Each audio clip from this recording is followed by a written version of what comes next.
Okay, so I've now repositioned and scaled this particular layer, petals.jpg, down to fit.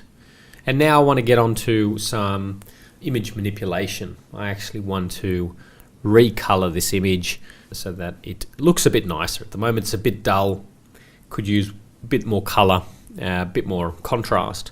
So I'm going to add some manipulation to it. Okay, so I want to adjust this image, change its color and its levels. And to do that, I need to make sure that the layer is selected. So it's got this little white bracket around it. And the background is like a lighter gray in the layers panel. And I can go up to the colors menu in my main window.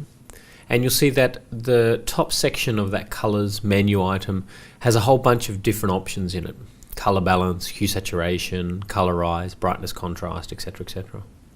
These all allow you to manipulate various elements of this image.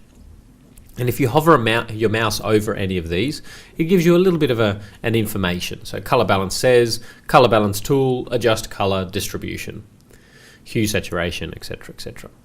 So I want to boost the saturation of this image, the color intensity. I want to make it a bit brighter, make it a bit stronger.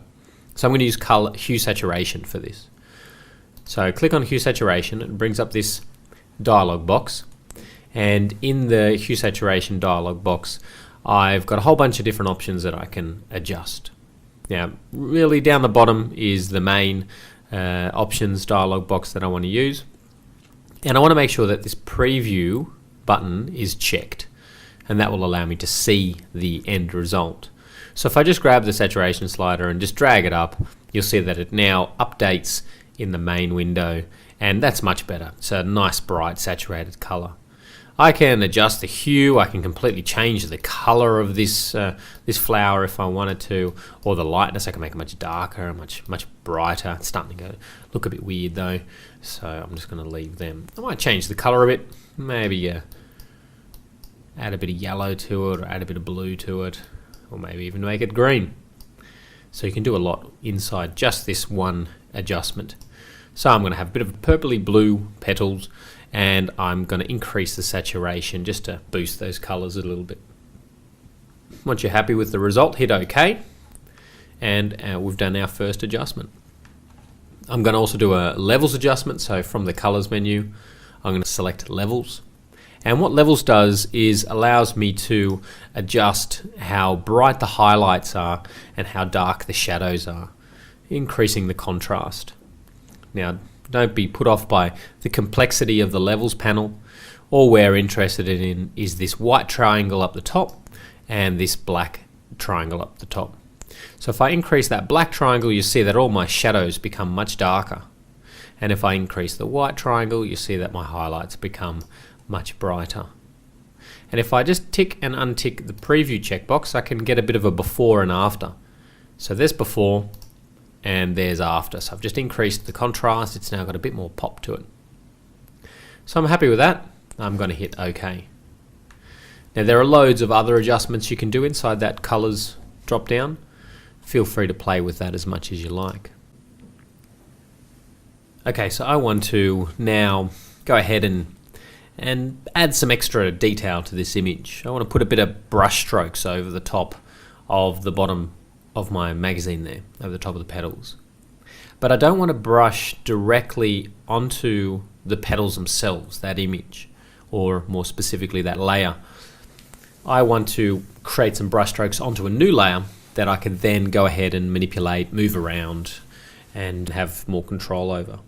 So I'm going to create a new layer, and to do this I click this little page icon at the bottom of the layers palette. It'll bring up my new layer dialog box. I'm just going to leave it all default settings. I want it to be transparent and the full size of the document, so I'm going to hit OK. There's my layer. If I want to rename that, I can always double click on the text layer, and I'm just going to call it brush strokes. And now onto my brush strokes layer, I want to paint. So I've got it selected in my layers palette. I'm going to go and grab this paintbrush tool over here in the toolbox. And down the bottom of the toolbox, you'll see that there are some presets, brush presets, all different kind of shapes and textures and whatnot. I'm going to grab this one here. And I also want to change the color of my brush stroke. So I've got these two color swatches here, and I want to change the top swatch, which is my foreground color. So if I just click on that, I'll bring up the color picker, and I can either drag this slider, this rainbow slider here up and down to pick the hue, the color that I want, and I can click inside this big box to pick the particular tone and saturation. So I'm going to go for an orange. I'll go for a blue, a nice kind of light blue. You can also mix it up using these sliders in here. Once you've found the color that you want, hit OK, and you can have access to more brush options over across onto the right hand side. Next to your layers palette, you'll see a little icon which is for tool options, and if you click that icon, you can bring up a palette that's got all sorts of different options for the particular tool you're working with. In this case, it's the brush, so I can increase and decrease the brush size, making it bigger, smaller. I'm going to go for something a bit big, and I can muck around with all the different settings in here. And then it's a simple matter of clicking and dragging and brushing over the top of your image. So I'm just going to create texture sort of like that. That's fine. And that looks good. I'm happy with that.